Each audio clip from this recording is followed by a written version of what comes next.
Class 11th half yearly examination एकदम सामने आ चुकी है। फिजिक्स पढ़ तो रहे हैं सर, लेकिन समझ में ये नहीं आ रहा है कि किस चैप्टर के कौन से टॉपिक पे ज्यादा ध्यान देना है, न्यूमेरिकल पॉइंट ऑफ व्यू से, एमसीक्यू पॉइंट ऑफ व्यू से, डेरिवेशन से या थ्योरेटिकल क्वेश्चन से। बहुत समस्या है सर, तो इसी समस्या के समाधान पे आज चर्चा करने के लिए आए हैं। So hello everyone, this is Ravi Vanraj, स्वागत करता हूं आप सभी का नेक्स्ट टॉपर के इस प्लेटफॉर्म पे। बेटा आज के सेशन में मैंने हर इंपॉर्टेंट टॉपिक बताए हैं, हर चैप्टर के जो आपके हाफ ईयरली एग्जामिनेशन में आने वाले हैं, और साथ साथ इस चीज का भी ध्यान रखा है कि इस टॉपिक को इतनी लेवल तक पढ़ना है कि आप इसके डेरिवेशन कर पाओ, इतनी हद तक पढ़ना है कि आप इसके न्यूमेरिकल कर पाओ, और इस टॉपिक को बस इतना ही पढ़ना है कि इसके थ्योरेटिकल क्वेश्चंस आप लिख पाओ। बस इतनी चीजों का ध्यान रखना है। देखो शुरुआत करते हैं पहले चैप्टर से, यूनिट एंड मेजरमेंट। हल्का सा चैप्टर है जिसमें एसआई यूनिट और प्लेन एंगल, सॉलिड एंगल की इंफॉर्मेशन आपको होनी चाहिए, क्योंकि ये बहुत बेसिक रहेगा, बेस रहेगा इस चैप्टर का, इस वजह से। बाकी यूनिट कन्वर्जेशन से छोटे एमसीक्यू या न्यूमेरिकल पूछा जा सकता है। फिर डायमेंशनल एनालिसिस इस चैप्टर का बहुत हॉट टॉपिक रहने वाला है कि आपको इस टॉपिक में से, इस चैप्टर में से कोई फर्स्ट प्रायोरिटी पे और अच्छा क्वेश्चन पूछा जाना होगा तो ये डायमेंशनल एनालिसिस पे ही पूछा जाएगा। डायमेंशनल एनालिसिस, इसी में प्रिंसिपल ऑफ होमोजेनिटी आएगा, इसी में नए रिलेशंस एस्टैब्लिश करना दो तीन फिजिकल क्वांटिटी के बीच का, वह टॉपिक भी आएगा इसकी एप्लीकेशन में कि यहां से न्यूमेरिकल अच्छे खासे बनाए जा सकते हैं। और लास्ट में सिग्निफिकेंट नंबर की जहां से छोटे मोटे एमसीक्यूज पूछे जा सकते हैं। मोशन इन स्ट्रेट लाइन की बात करें बेटा तो distance, displacement, speed, velocity, average speed, average velocity, जहां से छोटे छोटे थ्योरेटिकल क्वेश्चन आ सकते हैं। इक्वेशन ऑफ मोशन इस चैप्टर का हार्ट रहेगा कि यहां से बहुत अच्छे खासे न्यूमेरिकल पूछे जा सकते हैं। इसी में एक पार्ट रहेगा स्टॉपिंग डिस्टेंस और मोशन अंडर ग्रेविटी की, जहां से न्यूमेरिकल और साथ साथ डेरिवेशन भी इसका पूछा जा सकता है। मोशन इन प्लेन बेटा कि यहां पर स्केलर और वेक्टर हल्के लेवल पे थ्योरेटिकल पार्ट आपको पता होना चाहिए। फिर resolution of vector direct use में कहीं नहीं आता, डायरेक्ट क्वेश्चन नहीं आता, लेकिन इसका यूज हो जाता है। जैसे कि आपने पढ़ा होगा laws of motion, rotational motion, तो वहां पर इसका यूज बहुत बार आता है, तो छोटा क्वेश्चन भी यहां से पूछा जा सकता है। ये कंसेप्ट बहुत आईएमपी रहेगा। अगर हार्ट की बात करें कि इस टॉपिक के, इस चैप्टर की जो बहुत हॉट है और इस चैप्टर का हार्ट है, तो प्रोजेक्टाइल मोशन कि यहां से न्यूमेरिकल प्लस डेरिवेशन भी maximum height, range, time of flight और इक्वेशन ऑफ ट्रेजेक्टरी वाले कि जो बहुत पूछे जा सकते हैं, और यहां से न्यूमेरिकल भी साथ साथ आ सकते हैं।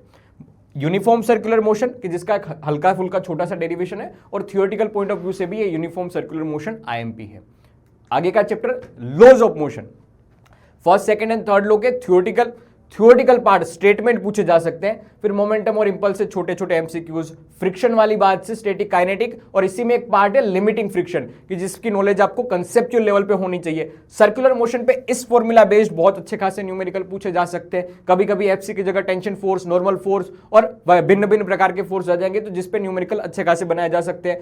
फिर इन सभी का मिक्सचर बना के सेकंड और थर्ड लॉ एफबीडी प्लस उसकी एप्लीकेशन, इस सेकंड और थर्ड लॉ की एप्लीकेशन बेस्ड क्वेश्चंस अच्छे खासे न्यूमेरिकल आ सकते हैं कि जो बहुत प्यारे प्यारे पूछे जा सकते हैं। एनसीईआरटी में दे रखे बेटे, एक बार हल्के से खुद से सोल्व करने की कोशिश करना।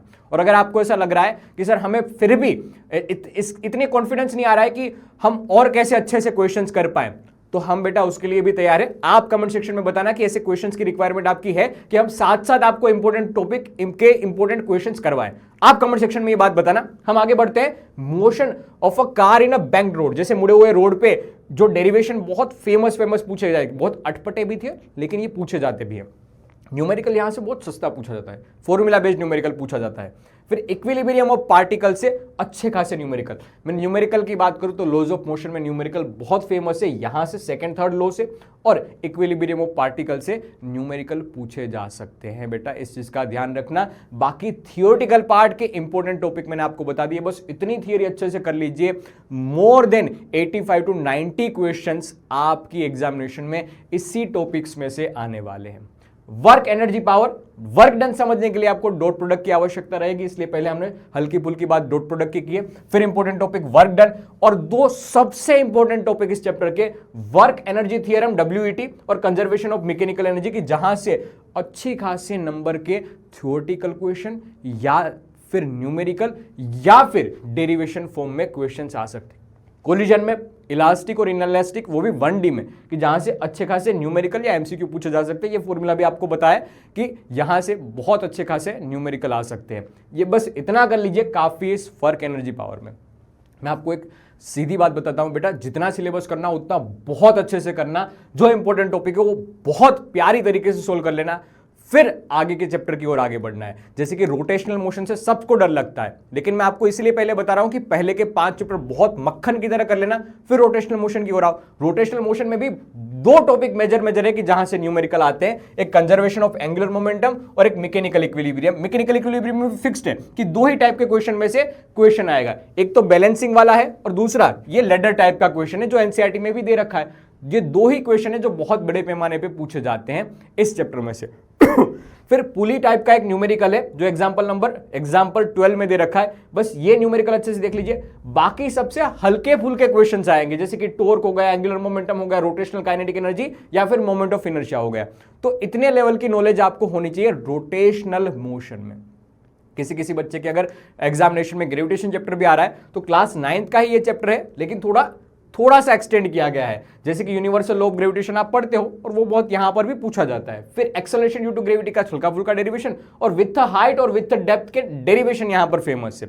कोई पूछेगा कि यहां से अच्छा खासा हॉट टॉपिक कौन सा है कि जिसमें से कोई भी टीचर है वो पसंद करेगा थ्योरेटिकल क्वेश्चन भी पूछना और न्यूमेरिकल या एमसीक्यू पूछना, तो वो है केपलर्स लॉ। बहुत आईएमपी टॉपिक है। बाकी के 2 टॉपिक से हल्का फुल्का एक बार फॉर्मूला और थोड़ा सा ऊपर से पढ़ लेना, क्योंकि एमसीक्यू और न्यूमेरिकल बहुत छोटे लेवल पे यहां से पूछे जा सकते हैं।